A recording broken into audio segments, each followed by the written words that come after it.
The motion picture you're about to see was filmed by 4 teams of cameramen in more than 120 locations around the world. Scientists representing more than 40 museums and research centers took part in the explorations. There are no actors in the film. Every location is real. The facts that will be presented are true. This may be the most startling and controversial film you'll ever see.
They have been to Earth and left their mark in many ways, in many places.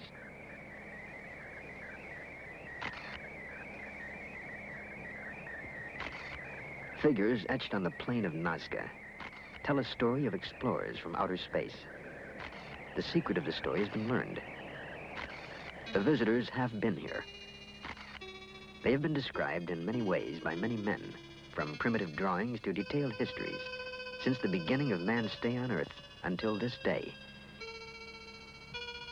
In the Andean mountains of South America, on the deserts of Egypt, in the temples of India, on islands in the Caribbean, the evidence is clear.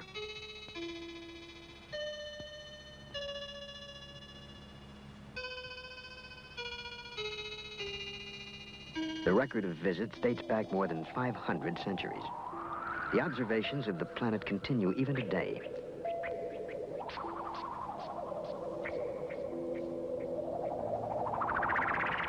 Monuments to the visitors that were created thousands of years ago have been found.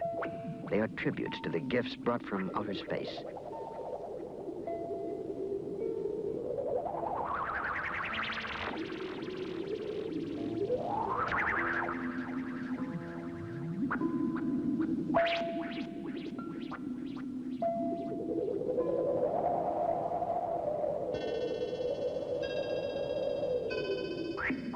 What has been unexplainable can now be explained. The brief glimpses of visitors provide a clue to their purpose and the reason for their coming.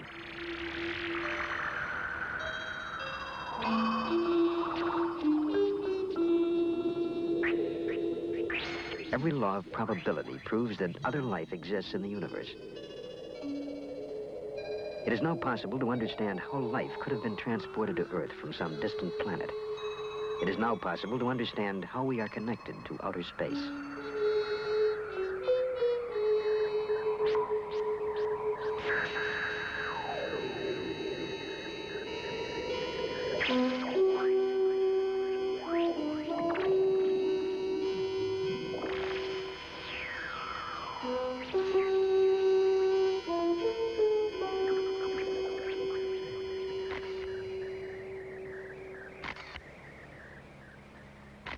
A remarkable prophecy etched in stone predicts the year and the day on which the visitors will return to stay. Will we be prepared for the moment that is soon to come?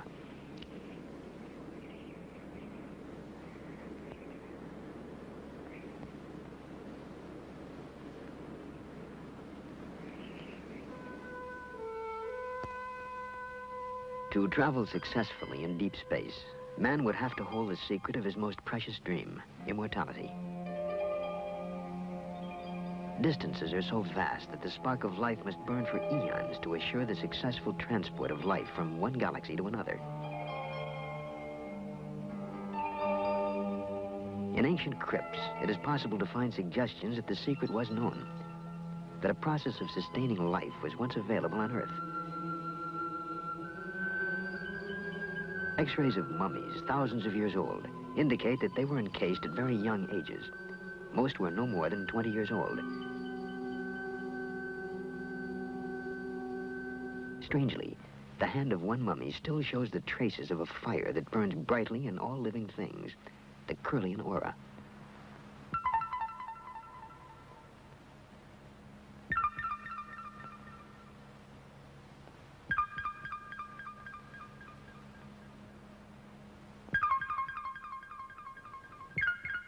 You are witnessing the strange, as yet unexplained event called the Kirlian effect. Its presence has been suspected for years. Only recently could the living spark be photographed.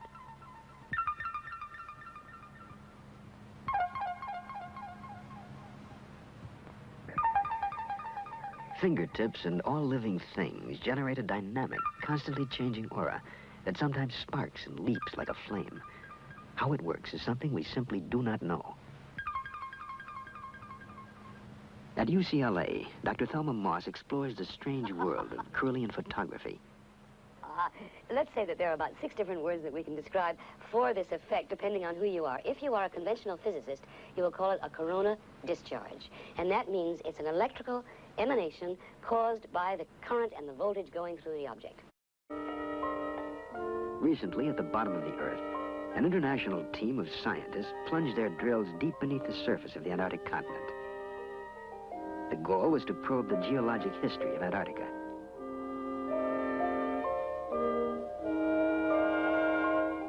"420 feet beneath the surface of McMurdo Station, Dr. Roy Cameron touched immortality.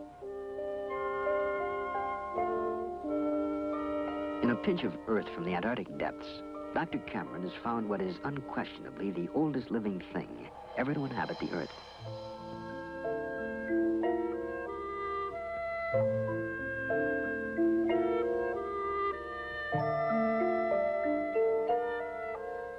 After spending millennia freeze-dried in the cold rocks of Antarctica, a colony of bacteria have reawakened in the warmth of the laboratory. The rocks from which they have come may be as much as 1 million years old. The ancient bacteria, never before seen by man, are once again growing and reproducing, 1 million years after they first came into existence. Immortality is possible. Immortality, or something resembling it, is necessary when we consider the vast distances of space that must be crossed to plant life elsewhere in the cosmos. Somewhere in space, there is life, but where? A man counting a number every second of every working day would need a lifetime merely to reach the number 1 billion, a figure which falls 100 times short of the number of stars in our galaxy alone.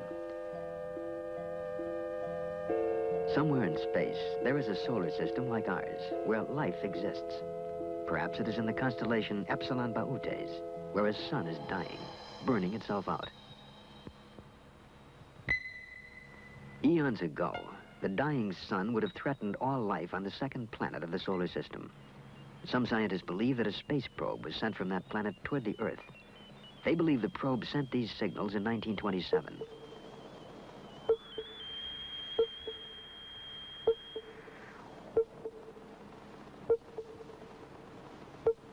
Duncan Lunan of the British Interplanetary Society has interpreted the signals as a message from the space probe, a message from a dying planet in Epsilon Bautes. Duncan Lunan. What occurred to me was that the stars are spaced at random in the sky, therefore the coordinates of a star map, expressed numerically, would be a random series of numbers. There are 7 dots in the barrier, and there are 6 dots on the right-hand side here. And they have quite a marked resemblance, very marked indeed, to the constellation figure of Bautes, the herdsman. These sharp lines of intense, rapidly repeated echoes appear to be of the nature of clues, as it were, to the interpretation of the paneling. It's like these sort of children's puzzles where you join up the dots and you make a shape, so that you could sort of take it like this. It starts here. We come from Epsilon Bautes, which is a double star. And then we have this interesting sort of swallow-like shape here. And it says, or seems to say, we live on the 6th planet of 7. Now, 2 signals later, we get an absolutely explicit statement in another scale figure that they came from the 2nd planet to the 6th. They've got a whacking great arrow pointing from the second planet to the sixth with a sun dot at the front end of it. The sun, in other words, it says the sun pushed us from the second planet to the sixth. And just in case we haven't got the point, it's repeated in exactly the same way 2 signals later. The signals are the only known message from space. In the sequence of sounds, Duncan Lunan has found a specific message of a population moving from the second planet to the sixth in Epsilon Bautes. And then where? Perhaps to Earth. The signals are an SOS to the universe. In this situation, the inhabitants of the planetary system would find themselves in real danger. Their own planet would get hotter. In time, all the planets would get very hot.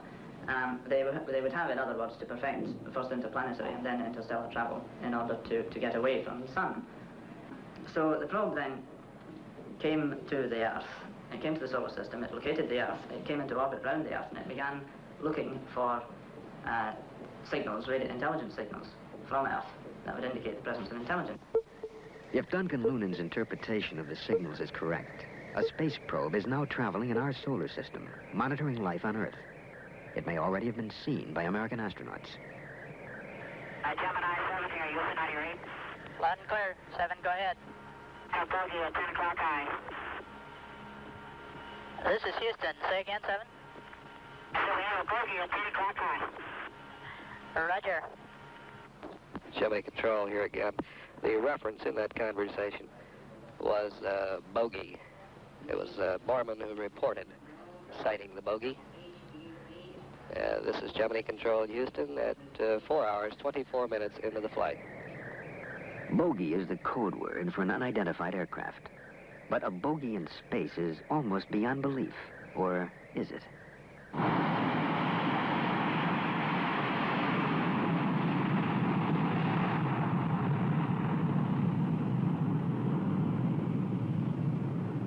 During peak hours, the skies over the United States are filled with as many as 100,000 aircraft. They are watched continuously by the best trained, most skilled radar operators in all the world. To them, UFOs are a daily occurrence.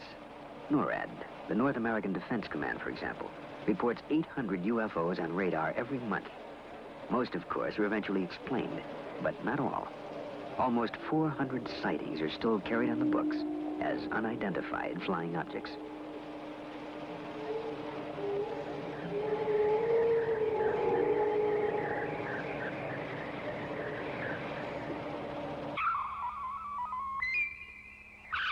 "400 reports of airborne objects which cannot be identified give a clear indication that the Earth is being monitored, watched by a presence from somewhere else in the universe."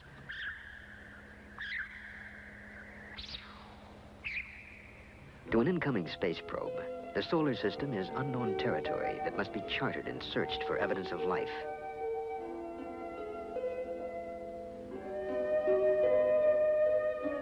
Assume the technology of reaching thousands of miles per second had been accomplished, that the problems of acceleration and deceleration in space had been overcome. A probe would then enter the solar system from its most distant point, past Pluto, 3 billion miles from the sun, and lacking atmosphere, past Neptune and Uranus, too heavily laden with hydrogen and methane to support life. To ring Saturn, awesome, beautiful, protected by a band of asteroids, but with an atmosphere of helium, hydrogen, methane, and ammonia. Verdict, no life.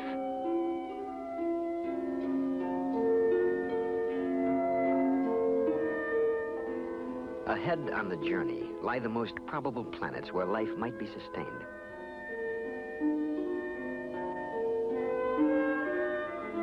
Banded Jupiter. Atmosphere, hydrogen, helium, methane, ammonia. No life.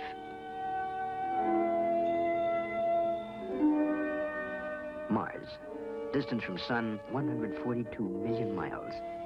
Diameter, 4,200 miles. Atmosphere, carbon dioxide, carbon monoxide, argon. Probable life. Mars. Life potential, close-up survey. Planetary atmosphere, thin. Water present in small quantities. All life forms designated primitive. Existence marginal.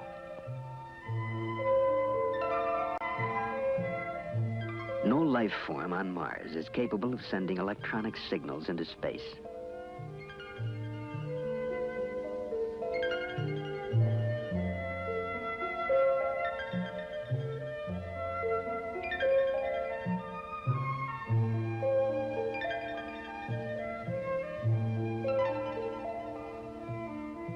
If there is intelligent life in this system, it must be on the third planet, the blue world called Earth.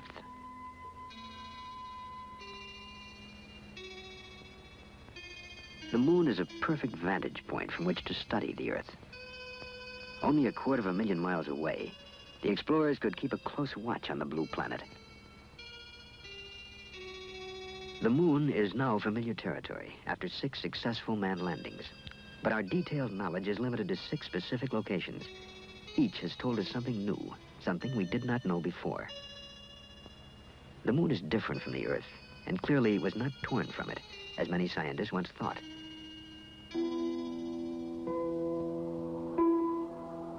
We have found minerals in abundance on the moon, minerals that are extremely rare on Earth, yet they are vital to successful space voyages. Plans to mine them have already been drawn by NASA and private industry. One theory holds that explorers from outer space have already mined the moon, pulling from it such minerals as titanium, a metal essential to space technology. It is unfortunate that we can no longer afford to explore the lunar surface, for it is just barely possible that somewhere on the moon are the traces of previous explorers.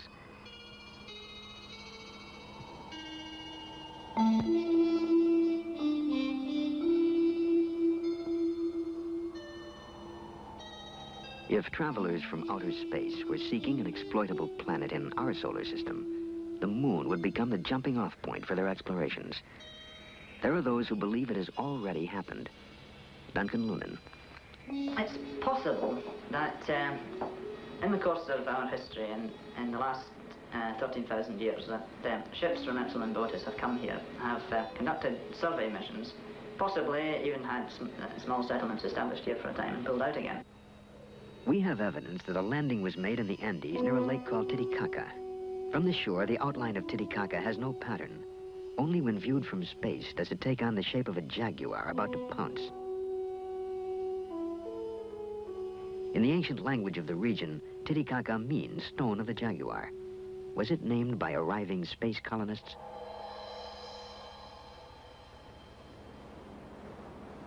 An arid mesa called the Altiplano fringes Lake Titicaca. On the barren, windswept plain, the air is thin and corn does not grow. It is a harsh environment, yet there is reason to believe that here, long ago, Earth Base 1 was established.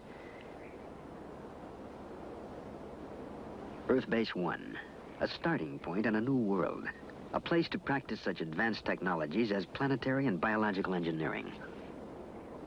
Most of the traces of Earth Base 1 have been obliterated.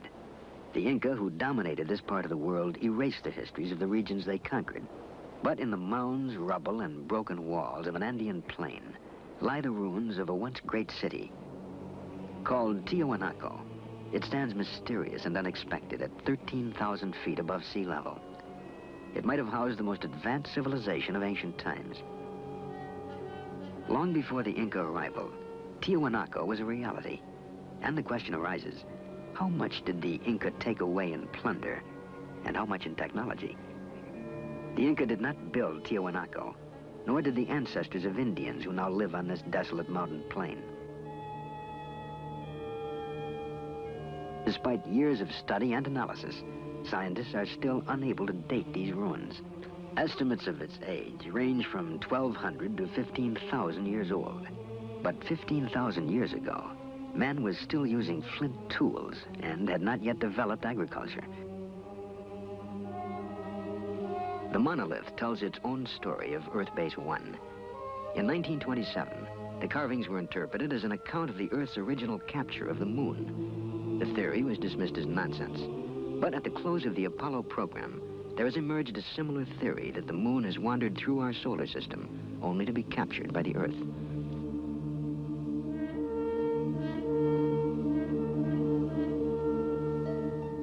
Of all the mysteries at Tiwanaku, none looms quite as large as a monolithic archway called the Gate of the Sun. Cut from a single block of andesite, it weighs at least 10 tons. No one knows how it was transported or what tools were used to carve the mysterious figures that run across its face. For the carefully chiseled lines depict birds that never flew in the skies above the Earth. A record in stone that we cannot read, except for one intriguing feature, the eyes, which form a part of still another creature. Figures barely discernible, but nonetheless familiar to us as space-helmeted astronauts. No less mysterious are the eyes of the god atop the arch. 2 tears are deeply etched into his cheeks. And no one can say why the sun god of Tiwanaku weeps. And so it stands, a brooding, mysterious ruin atop a desolate mountain plateau, 13,000 feet in the air. Was it built by those who came to make a new home of planet Earth? 300 miles away, on another plane, lie the strange lines of Nazca. From ground level, the lines are very shallow scratches, barely 4 inches deep. Yet they have remained intact for thousands of years. No wind blows across the plain. No rain washes away the marks. Whoever drew the lines knew they would remain. The plane is in effect a giant permanent blackboard, readable only from the air above. It was designed for incoming alien explorers. It may still serve the same function.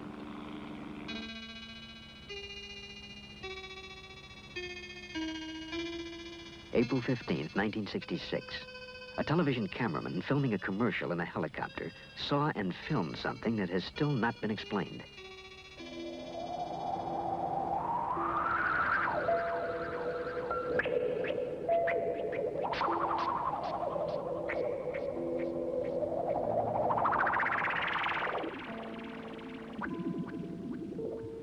There have been other sightings.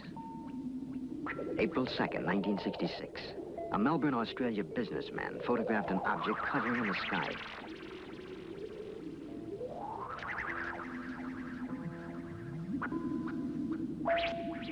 April 18th, 1965.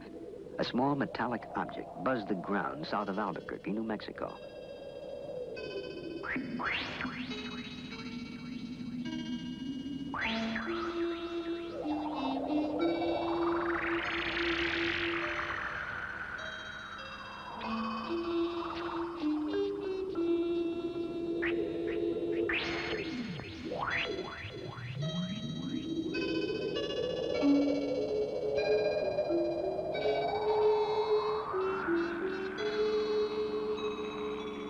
The lines at Nazca are only 4 inches deep, and yet they remain unblurred by the passage of 2,200 years. Nazca serves as a critical link between Earth and outer space. The lines are a route map pinpointing sites of mystery all over the world. One line pointing east leads to a remarkable unexplained artifact 300 miles away.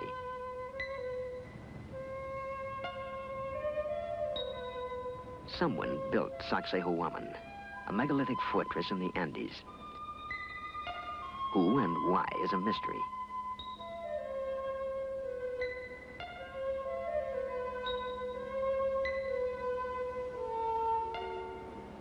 At one point, the Inca used Sacsayhuaman as a base. According to legend, Inca kings thrust their fists into the depths of the snake chiseled into the stone.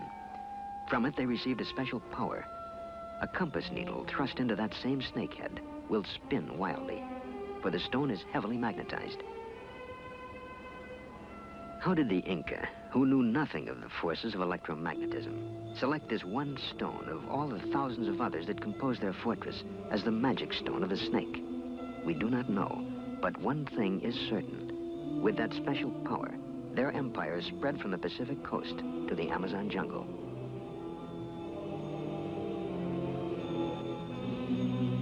The Inca knew nothing of the wheel, and yet their roads are still in use today. They had no alphabet, yet we are asked to believe they developed an engineering technology that built structures such as this. Or did they? Were they creators or inheritors of a civilization transplanted to the Andes from somewhere else?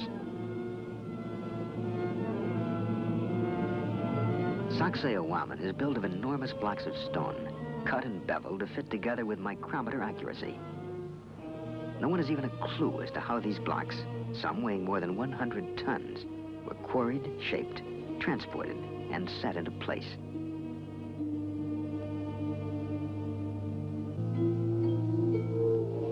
"35 feet underwater, And 1,000 yards off the northern shore of the island of Bimini in the Caribbean, there is another wall.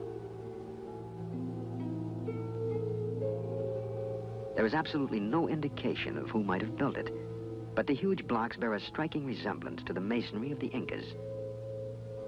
Some scientists claim it is a natural formation and not a wall at all. But if ocean currents cut the stones in the sea bottom, did they also cut them at right angles to each other? The Bimini Wall is but one of many mysteries in the Caribbean region, known as the Bermuda Triangle. Here, ships and planes vanish under circumstances that defy all logical explanation.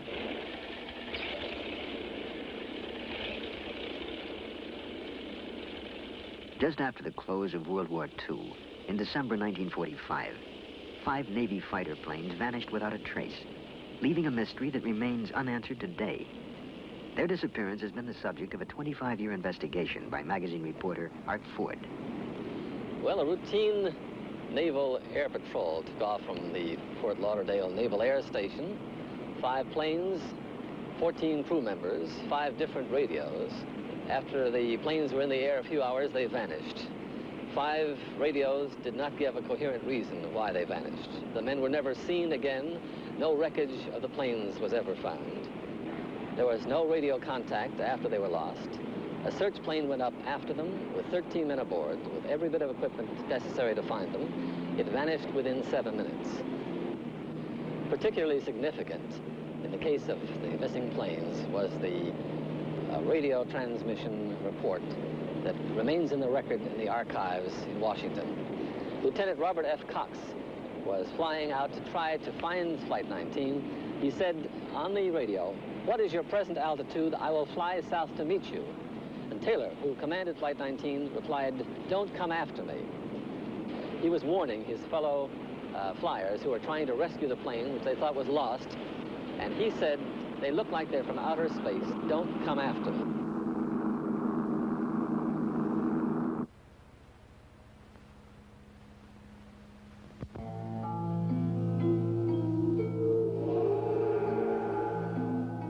On March 5th, 1918, the USS Cyclops entered the Bermuda Triangle.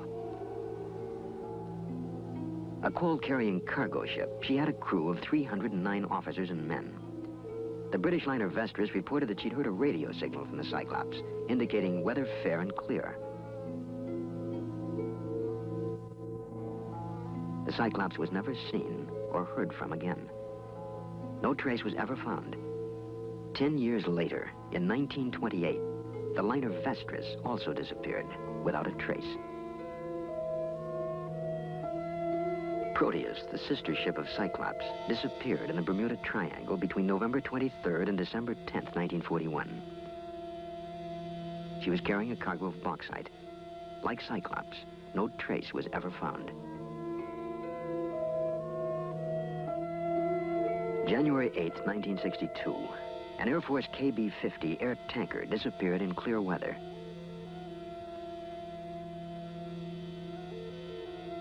No trace of the plane or its 8 crewmen has ever been found. More than 100 ships and airplanes have been lost in the Bermuda Triangle, taking with them 1,000 lives. There is no explanation for the disappearances that have taken place in clear weather and calm seas. Is this the corridor to outer space? Did the first colonists plant a homing device, a navigational aid, under these waters? A beacon for spacecraft to home in on that somehow interferes with our own navigational devices. January 16th, 1958. An Air Force officer aboard the Brazilian ship Almirante Saldanha sighted a flying disc that hovered over the water for 30 seconds and then sped off.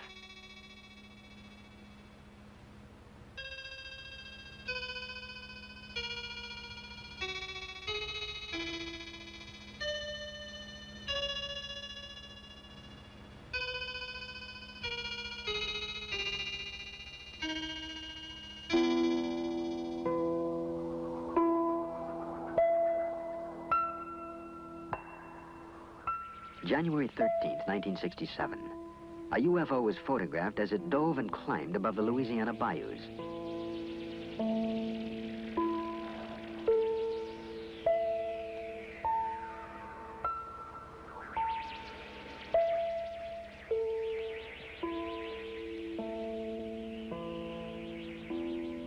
Were these and other UFOs homing in on the Triangle Beacon? Is this a marker signaling arrival at the mysterious Tropic of Cancer? It is a line that circles the globe, touching in turn all of the places where a colony planted on Earth might have taken root. India, Egypt, the Canary Islands, the Bermuda Triangle, and finally, the Yucatan Peninsula.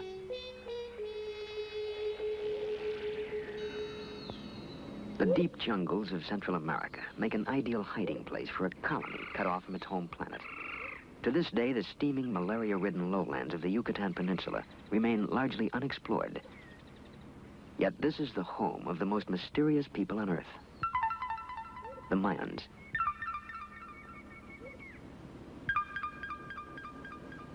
We are asked to believe that the Mayans were simple farmers, but no logical reason exists for them to have planted crops on the most difficult of all land.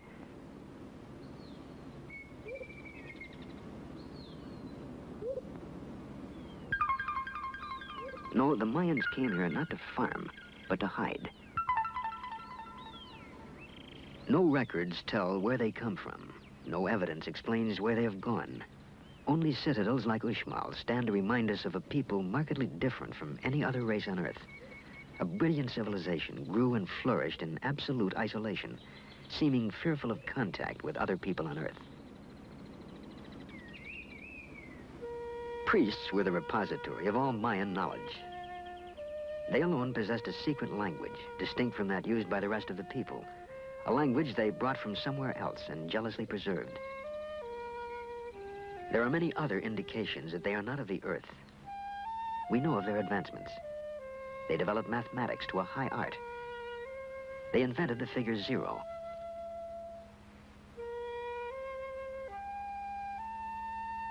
They developed a calendar so exact, our modern astronomical devices have improved upon it by only 17 seconds out of an entire year. They also had a calendar which accurately measured a 260-day year, obviously not a year on Earth. Perhaps it is a year on the planet from which they came. Mayan pyramids may have been the first in the world, the models for all the great pyramids. And here, too, we find connection to outer space. The very shape of the pyramid gives a clue to the secret of immortality. An enterprising young physicist, Dr. Patrick Flanagan, interprets the link. Strange things that happen inside the pyramid, but no one was able to pinpoint what these forces were.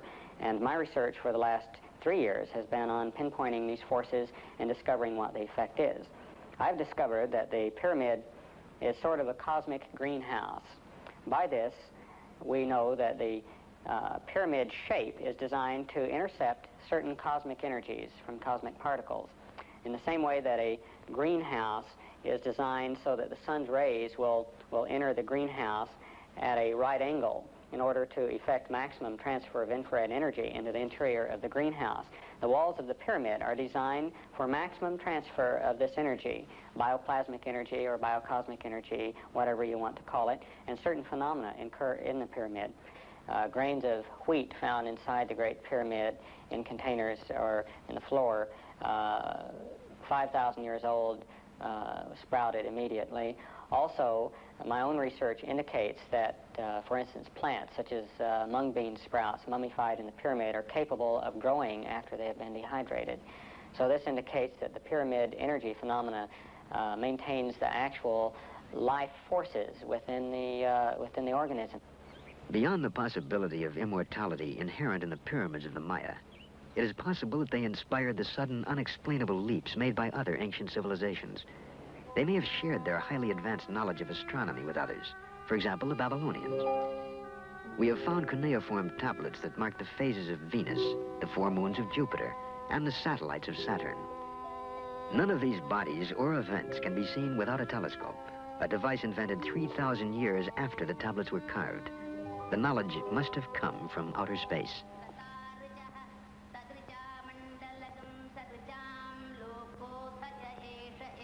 Throughout the world, there are references to interplanetary travel. To some scholars, the world's oldest source of wisdom is in India. This chant is part of a spoken encyclopedia called the Veda. It is at least 5,000 years old. and may represent the oldest body of technical knowledge known to man.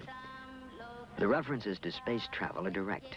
Clear descriptions are given of the craft that was used and the method of propulsion. The Veda, committed to paper 400 years ago, is still the target of intensive research by scholars such as Padmasri Sivaramamurthy, the director of the National Museum of India. In ancient India, as all over the world, they had a desire to travel in the sky. We have the aerial car of the god of light Surya mentioned in the Rig Veda itself. We have also the Pushpaka Vimana, the wonderful aeroplane that could carry any number mentioned in the Ramayana. A real aerial car managed by an engine. The rishis could transport themselves to any planet that they wanted because of their siddhi. A force known as Sidli might also have been called pyramid energy. Using this force, the ancients could transport themselves anywhere on Earth, into the skies, and finally to other planets. And did the Mayans use it to link together their cities? If the tales and images of space travel were limited to India, they could be dismissed as the product of overworked imaginations. But how then could we account for primitive drawings in the rocks of Indio County, California? In the 20th century, we accept the existence of spacecraft. What event could possibly have inspired this 14,000-year-old drawing of a spaceship landing on the Earth? On a rocky plain in the Andes called Toro Muerto, hundreds of petroglyphs depict the same scene.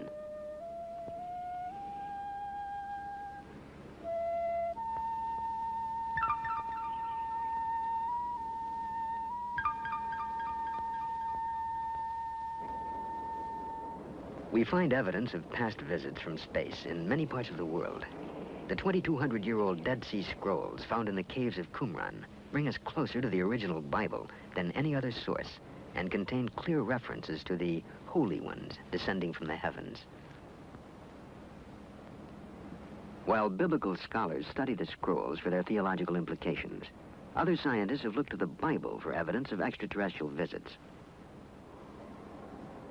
An aerospace engineer at NASA's Marshall Space Flight Center, Joseph Blumrich, has found in the visions of Ezekiel a technical description of a spaceship. The prophet Ezekiel describes 4 encounters with spaceships. At first he saw clouds, fire, and he heard noise coming out from the sky, out of the north. And as they approached, apparently it came rather quite in his direction, he observed what he calls living creatures. What Ezekiel calls the living creatures had straight legs and round feet, or calf's feet, sometimes they're called. And it was the description of these landing legs that made me take the book of Ezekiel serious from an engineering point of view. I have had the opportunity about 10 years ago to work with my group in my office for the development of such a landing gear for an unmanned lunar landing station. For that hypothetical vehicle, we developed the landing gear and what we call the footpad, and what Ezekiel would call the round feet. Translating Ezekiel into engineering terms, Mr. Blumrich had these artist sketches made of a landing vehicle supported by 4 helicopter units. One of the interesting examples of Ezekiel's ability to observe and to describe are the faces he sees on these living creatures. What they actually are is quite interesting. Some helicopters, and particularly in this case this one, needs protection, just some hood around to protect them against dust or weather and so on. They may have the distinct appearance of faces. The faces found in the metalwork of spacecraft may have been the figures reported by Ezekiel. The biblical tale is hardly an isolated example. Are ancient figures with spacesuit-like costumes the record of beings actually encountered? And where do the Indians of Colombia find models for these golden helmeted figures sculpted more than 1,000 years ago?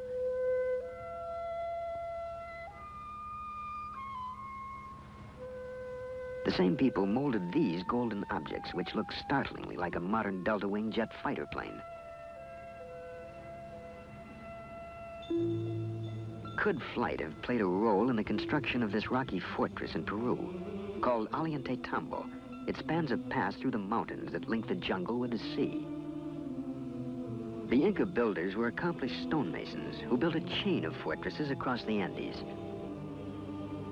But nowhere is there an explanation for the technology used to carry enormous pink slabs, each one more than 60 tons, from this mountain where they were quarried, and then 10,000 feet up the face of Ollantaytambo.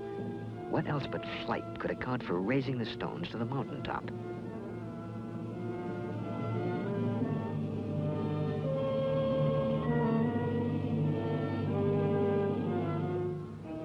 An iron pillar was forged 1,700 years ago in India. It confounds the laws of metallurgy. Too large to have been forged in one piece so long ago, it is rust-free after 1,700 years. The bead is turquoise, another extremely hard gemstone. It is 1,700 years old and was probably part of a necklace or bracelet. The hole in each bead has a diameter of 0.19 millimeters. Even today, we can barely drill holes that small. The strangely knotted strings are called quipu. No one today can read them. But when the Spaniards first came to Peru, the Inca kings would call upon their rememberers who would consult the quipu and account for every kernel of corn and man, woman, and child in the empire. But the quipu were more than a numerical accounting system, for with it an accomplished rememberer could call forth epic poems, historical dates, and events. The knots show how the decimal system was used in the quipu, but added to them were colored threads that offered subtle nuances and shades of meaning that are forever lost to us. So sophisticated was the quipu, however, that some investigators believe it was the Inca version of a computer punch card. An enormous crystal was placed in a Mochica grave more than 1,500 years ago. It is among the hardest of all minerals, yet it was cut, polished, and shaped by a technology that theoretically could not have existed at that time.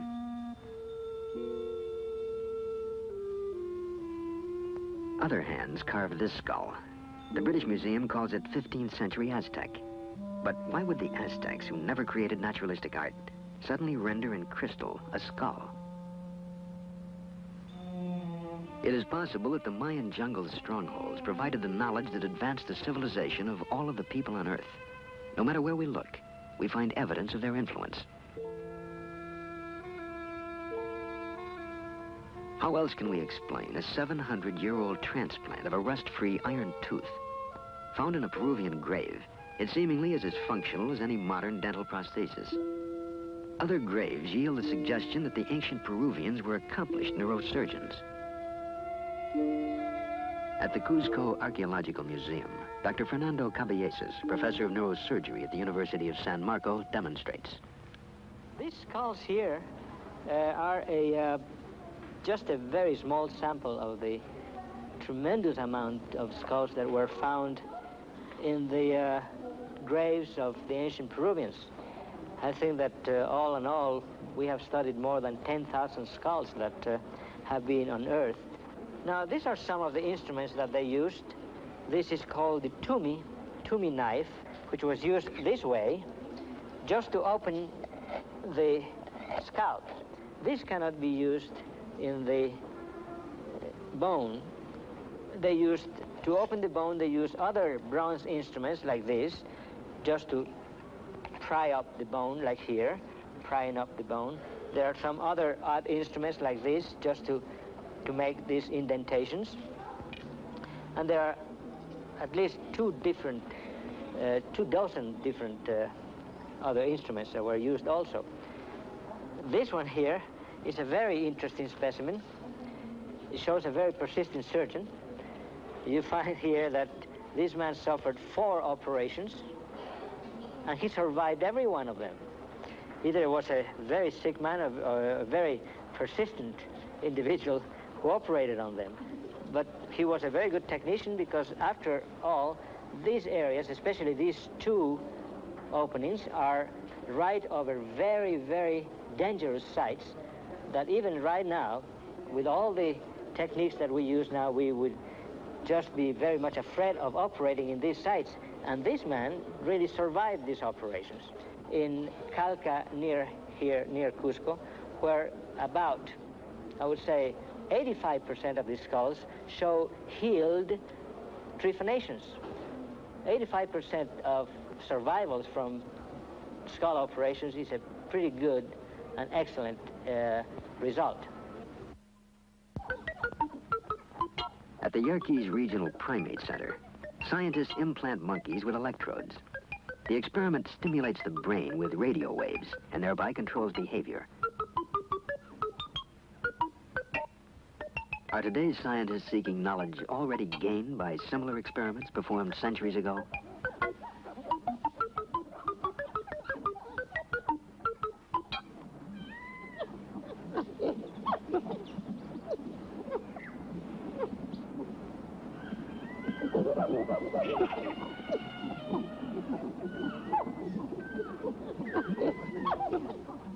The monkey house of any zoo provides us with a great deal of fun. But occasionally our laughter is accompanied by an uncomfortable feeling. We're not too different from the apes. With them we share common blood groups, a similar anatomy, and perhaps 1 billion or more years ago, a common ancestor.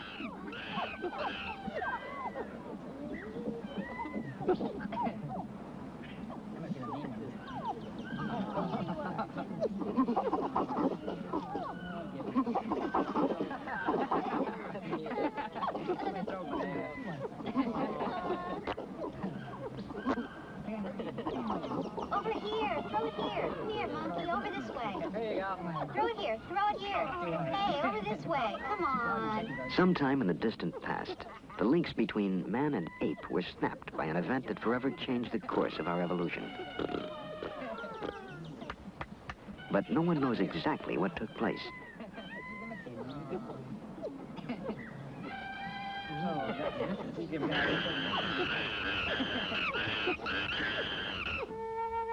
For thousands of years, Neanderthal was the most advanced primate on Earth and a logical ancestor of man.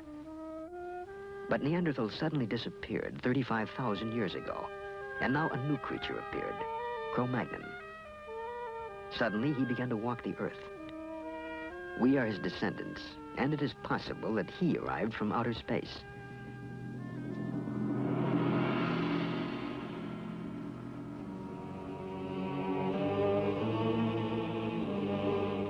Could evidence of Cro-Magnon's arrival be found at Tiwanaku at Earth Base 1? On the walls are heads, giving to an ancient temple the same feeling as a modern-day anthropological museum. The faces show a bewildering variety of shapes and expressions. Some are familiar, others alien, a range that covers the racial spectrum of man. Are these, then, experimental designs for man?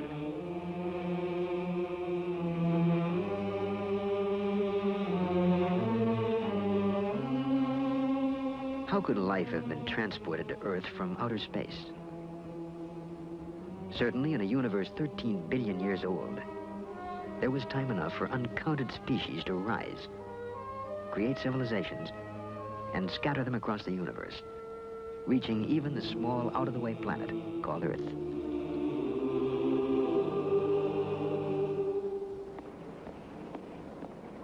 Dr. Leslie Orgel is a biologist at the Salk Institute in California. He and Nobel Prize winner Sir Francis Crick developed the theory of directed panspermia, the idea that life on Earth was sent here by a superior civilization. Dr. Orgel. In the 19th century, there were two theories about how life could have got to the Earth from outside. One theory, which was due to Lord Kelvin in England, said that life arrived as a spore carried on a meteorite. And the other theory, which was popularized by Arrhenius in Sweden, suggested that a spore could have been blown directly from a planet on another solar system all the way to the Earth. Now, in the last 10 or 20 years, it's become more and more clear that these theories just won't work, that a spore coming from outer space would be destroyed by radiation long before it got here, and a meteorite probably could never escape from another solar system. Now, directed panspermia is a sort of last attempt to resurrect the theory that life could have come here from elsewhere, and the notion is that maybe life was deliberately sent here by a technological society on some other planet, probably in our own galaxy.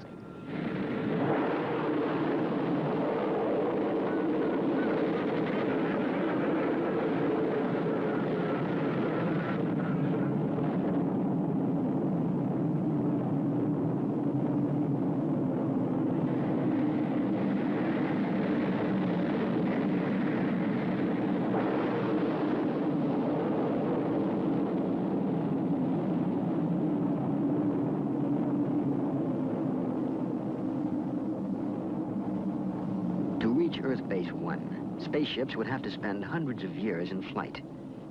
To transport and sustain life over such an extended time, space-traveling civilization would have to ship an entire colony of men across a galaxy in suspended animation. Did it happen in the past? Was this the secret of early space travelers? We now know how it might have been done.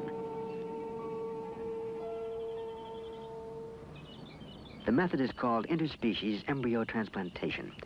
It was developed here at the Worcester Foundation for Experimental Biology by Dr. M.C. Chang. In 1952, Dr. Chang took a number of fertilized eggs from the womb of a rabbit and carried them to England. There, the eggs were implanted in the womb of another rabbit, where they came to term. The offspring, in turn, became pregnant.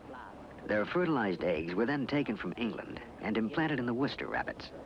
The Worcester colony is now composed of the descendants of that first embryo implantation. Something just like this, then put into the test tube. So I put those rabbit's egg into those tubes and put into a flask and bring back, and then transplant those. By reaching into the heart of the cell, scientists are challenging our traditional concepts of life and morality.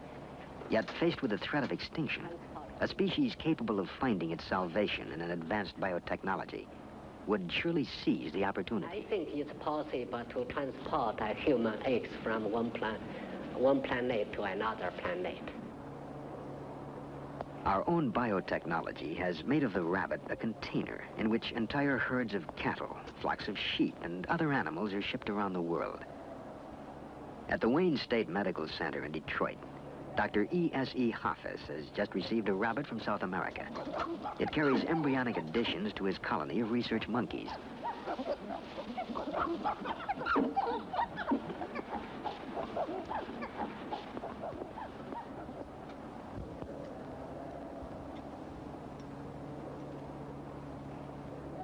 The idea of embryo transfer is to obtain large numbers of embryos from one species and ship them to another part of the world in an easy species like the rabbit.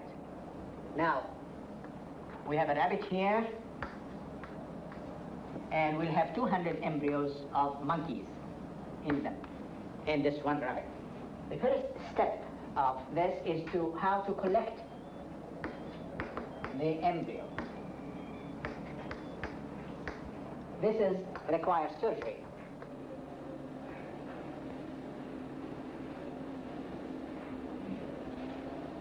It's going in the lumen, which is very good. It's a very good stylet. Then examination of the embryo under the microscope.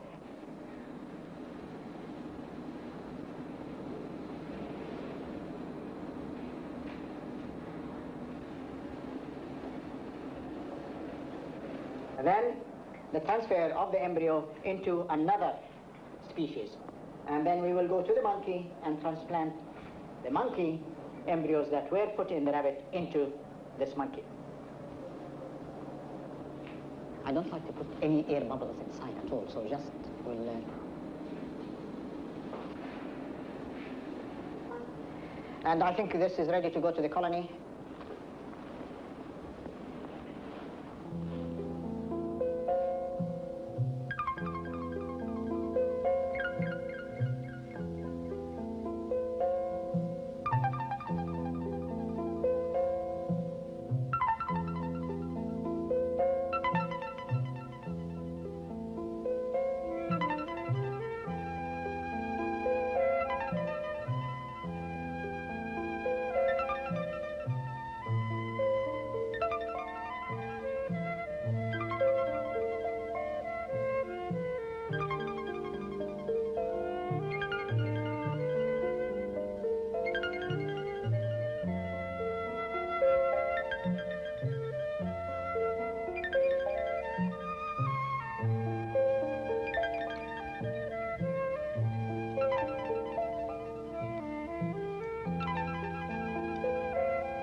A colony of cells lives in the bottle.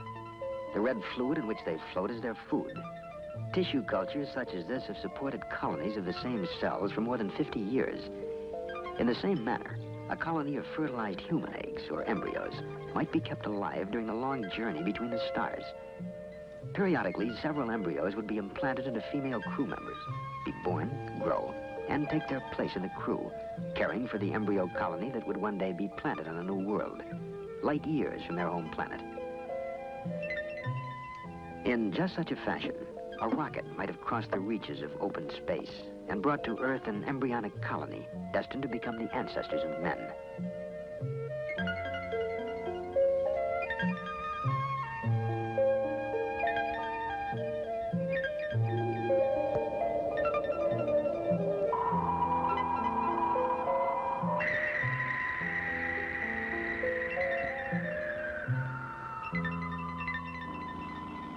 Do ancient drawings commemorate the arrival of life on Earth? All over the world, men have cut, shaped, and gouged the Earth to create images that could only be seen from the heavens. The more we understand the progress of modern science, the more we must re-examine the accomplishments of the past.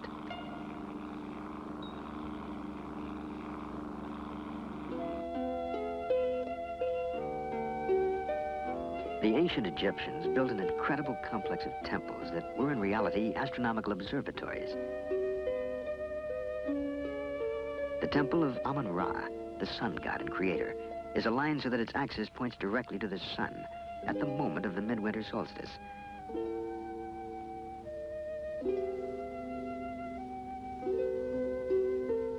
The temples of Mut and Khonsu, the consort of Ra, form an axis that points to the crescent moon that rises the day after the summer solstice.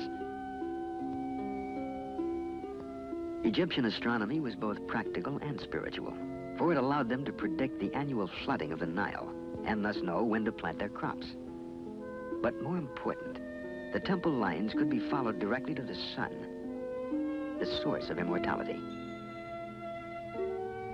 To the ancient Egyptians, death was but a doorway that led from a life of insignificance to eternal life.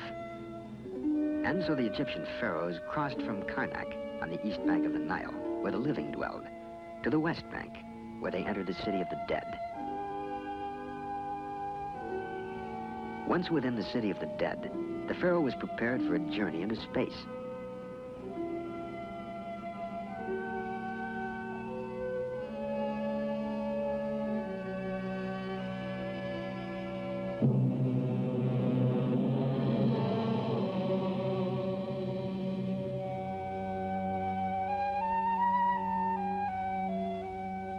In the light of present-day knowledge, the ancient Egyptian art of mummification seems an echo of modern-day preparations for space travel.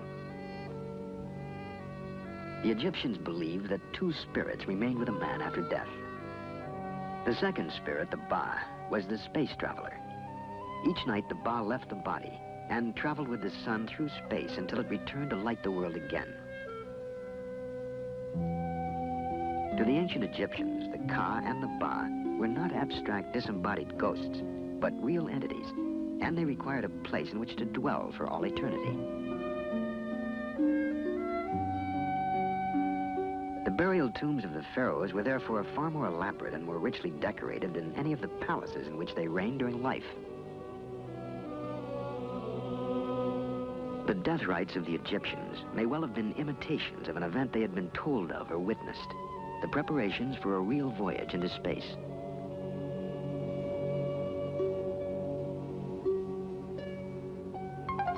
The pyramids were more than mere tombs for the dead.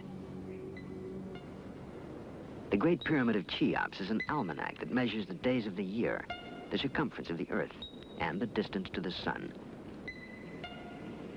The Egyptian pyramids have been studied by many scientists, but the great breakthroughs have been made by physicist Patrick Flanagan. His studies have shown the peculiar function of the pyramid and its relationship to immortality. It's very possible that the Great Pyramid of Giza was constructed by a race of scientists having far superior knowledge to our own. the fact that the Great Pyramid is level over an area of 14 acres within 1/2 of an inch and is the world's most accurately aligned building to true north, and the fact that it incorporates higher mathematics in its very design, indicate that a superior race designed the Great Pyramid. Now, when we ask why, is there a possibility, for instance, that the Great Pyramid is some kind of space beacon? Well, this may be very possible, that the Great Pyramid is some kind of beacon, homing beacon for spaceships. This possibility exists due to the fact that even with our most powerful radio telescopes, we have been unable to detect any kind of communications going on in outer space, and yet UFO sightings indicate that there is activity in outer space. Therefore, the UFOs must be using another form of energy to communicate by, and it's very possible that the energy phenomena associated with the pyramid is the energy used for communications by UFOs. It's very possible that pyramid energy could be used to preserve tissues over extended period of time, such as on long space travel, or for preserving tissues for cloning purposes, for future cell regeneration. The pyramid's phenomenal ability, or the pyramid energy ability to mummify food so completely with no destruction of the tissue, indicates that it would be a very valuable natural source of preservative energy for cloning purposes, or for preserving anything, any cell structures for an extended period of time. And so for thousands of years, the mummified body tissues of the pharaohs rested near the pyramids, along with an exact record of every day spent on Earth. Detailed diaries. Why? Had Egyptian priests been told that reincarnation of a body was possible if its cells were preserved? The diary would then serve as a coded memory for a new body. Immortality would then depend on the pyramid shape, a form whose beginnings are seen at Earth Base 1. At Tiahuanaco, Earth Base 1, a mound of dirt covers the foundation of an enormous pyramid, more than 15,000 years old. At virtually every site of ancient mysteries, a pyramid can be found. In Teotihuacan, a Mayan stronghold, there stands another perfectly aligned pyramid. More than a storehouse of mathematical data, it concentrates biocosmic energy, a force that the Mayans may have used to create infinite life. Today's science is just beginning to understand how it can be utilized.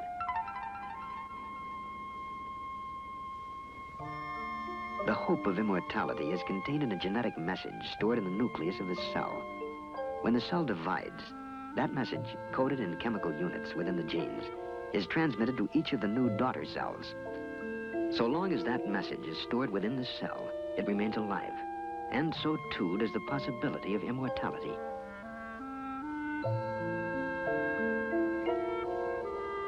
In the life cycle of the axolotl, a prehistoric-seeming creature named for the Aztec god of death and resurrection, scientists have found a form of immortality. At the University of Indiana, Dr. Janice Brothers uses the cells of one axolotl to create others, exact duplicates that are in every respect identical to the cell donors. The process is called cloning, and it makes theoretically possible the creation of an army of identical creatures with exactly the same physical and genetic features and capabilities. Eggs are collected from a white axolotl. If fertilized normally, the eggs would divide into a number of new, different axolotls, sharing as their one common trait, the white skin color. But these eggs are destined to serve only as carriers, mere biological putty containing no genetic message of their own. The egg nucleus is destroyed. It can no longer be fertilized and develop in the normal manner. It can no longer provide any genetic instructions to the individual that will develop from it.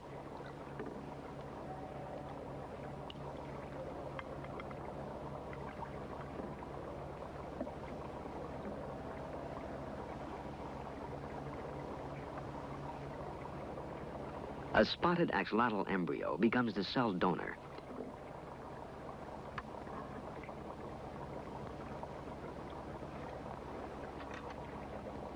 Carefully, the nucleus of a single cell that carries the genetic information is teased free and pulled into the pipette.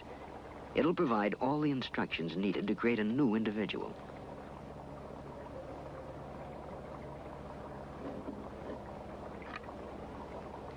The nucleus is inserted into the unfertilized egg. One by one, cells from the same embryo can be implanted in host eggs. The results will be clones, a total replica of the creature from which the cell has been taken.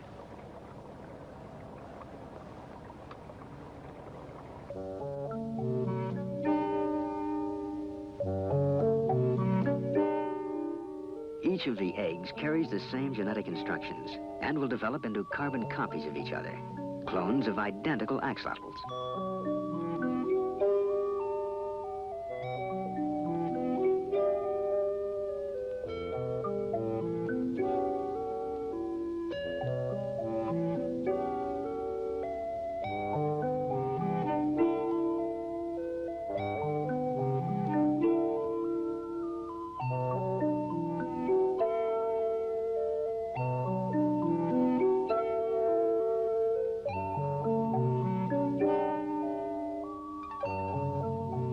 Virgin births have brought forth identical spot-by-spot copies of a single parent, a uniform set of clones.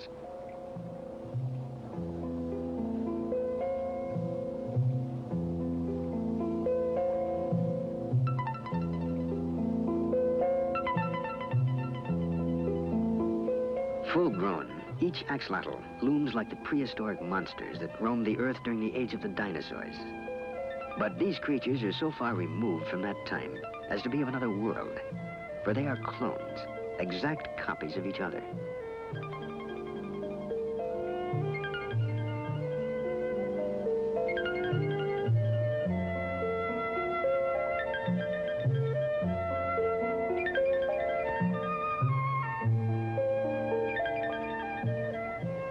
Scientists like Dr. Brothers are opposed to cloning human beings, for cloning creates a rigid mold that will stabilize one form, and that runs counter to the design of human creation and evolution. For only in our genetic variety have we gained the traits needed to survive the changes in the earthly environment, and perhaps also those we shall find on the alien unknown worlds of space. The clone is a biological wonder that may one day enable us to reproduce exact copies of animals and plants needed to perform as yet unknown tasks in an uncertain future.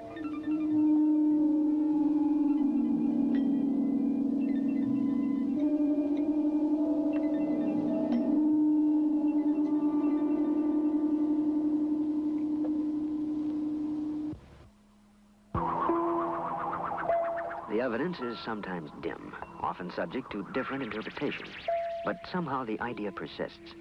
The Earth has been visited before and will be again. The question remains, how will we communicate with the visitors?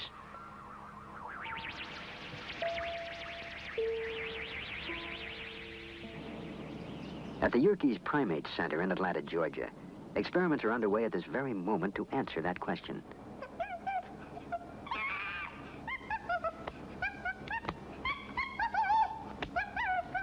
This is Lana. She lives in a plastic cage with a computer.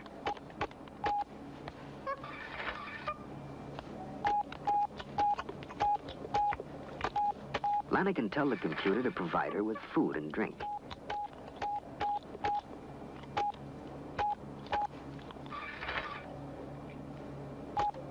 The symbols are abstract, not pictures of real objects. And by using them, Lana is in reality using language as well as any human being. To get beyond the confines of her plastic-walled world, Lana tells the computer to open the window.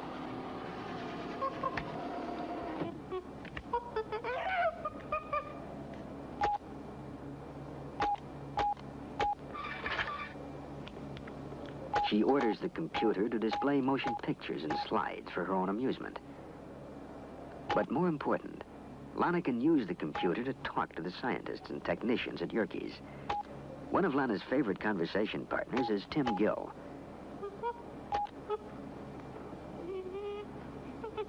Tim has a computer panel just outside Lana's room. They talk to each other through the computer.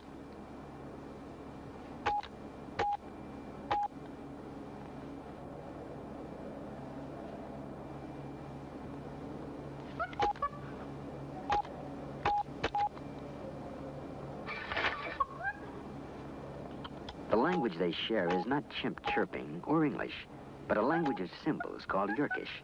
It was designed by Dr. Ernst von Clauserfeld. You have a breakdown of it here, a partial breakdown for all the requests that Lana can use. Please is a marker that tells that what is coming is going to be a request. Machine and Tim are two active agents. In the case of machine, there are two activities, giving and making. Giving has a number of objects. One of them would be piece of apple. It could also be piece of banana. If the machine is making something, it can't make a piece of apple.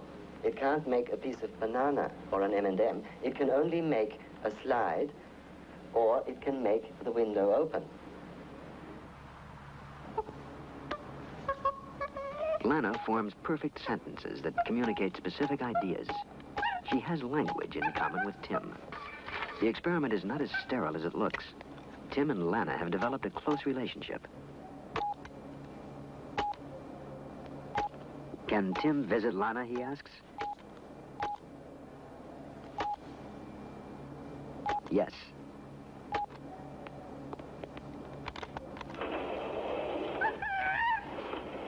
Much of Tim and Lana's friendship is based upon proper social behavior.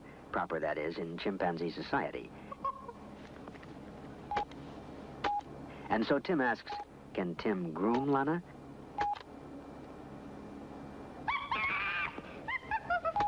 Yes.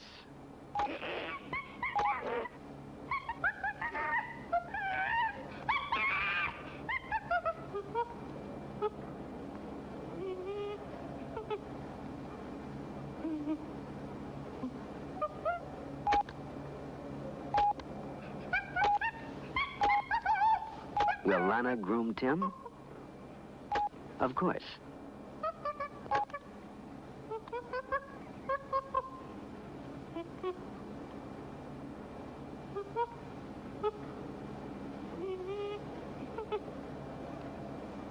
It's not yet Planet of the Apes, but Lana has demonstrated the ability to utilize man's most sophisticated tool, the computer, and his most important intellectual attainment, language. We can learn a great deal from this experiment, for anyone reaching the Earth from the deep recesses of space may occupy about the same position on the intelligence scale relative to us as we do in relation to Lana. But it also means that we have found at least one means of communicating with a totally alien species.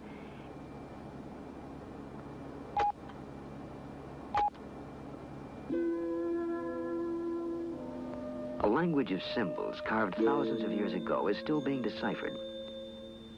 We know the Mayans left a calendar, one that stretches back more than 90 million years, long before civilized man roamed the Earth, and forward in time to a day that will mark the close of a crucial cycle.